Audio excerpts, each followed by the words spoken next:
সালাতে রুকু পেলে সালাত রাকাত হয়ে যাবে, কিন্তু অনেক সময় রুকুর সময় কম পাওয়ায় অনেকে তাকবীরে তাহরিমা পড়তেই ভুলে যায়, শুধু রুকুতে চলে যায়। এক্ষেত্রে তার সালাত হবে কিনা, কীভাবে হবে? তাকবীরে তাহরিমা না বলে মানে দৌড় দিয়ে যে শুধু রুকুতে চলে গেছে, না হবে না। না, কিন্তু এটা আবার বলবেন না যে মানে আপনি আবার ধারণা করে কথা বলা ঠিক না। কেউ ধরুন আল্লাহু আকবার বলে সরাসরি রুকুতে চলে গেল, এটা কিন্তু জায়েজ, এবং এটা কিন্তু রুকুতে যাওয়ার তাকবীর না, এটা মূলত তাকবীরটা হচ্ছে তাকবীরাতুল ইহরাম, তাকবীরে তাহরিমা।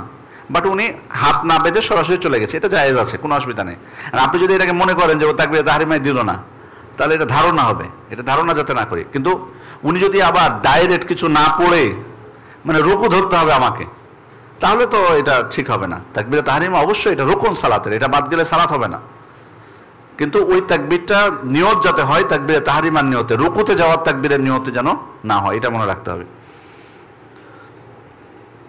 আর রুকুতে যে আপনি স্থির হতে পেরেছেন কিনা এটাও দেখার বিষয়।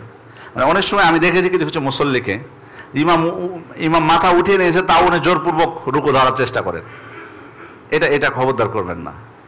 আপনি ইমামের আগে রুকুতে যে স্থির হতে পেরেছেন কিনা, এবং একবার তাসবিহ পাঠটা এটা আপনার জন্য একটা মানদণ্ড করে নিন, একবার তাসবিহ পাঠটা। তাহলে কেন এটা বলছি, তাহলে আপনি বুঝতে পারবেন যে আপনি স্থির হতে পেরেছেন।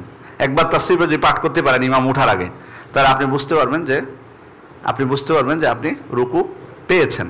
যদিও অনেক ওলামায়ে কেরামের মতে রুকুতে স্থির হলেই রুকু পাওয়া হবে, তবে একবার তাসবিহ পাঠটা, এই মতটাকে আমি বেশি প্রাধান্য দিই, এই কারণে যে আসলে স্থির হতে উনি পারলেন কিনা এটাও তো অনেক সময় তার মধ্যে সন্দেহ ডেকে আনবে। এই জন্য একবার তাসবিহ পাঠ যদি আপনি করতে পারেন, ধরে নেবেন যে আপনি রুকু পেয়েছেন। পারলো না, এটা ছাড় আমাদের জন্য, ছাড়।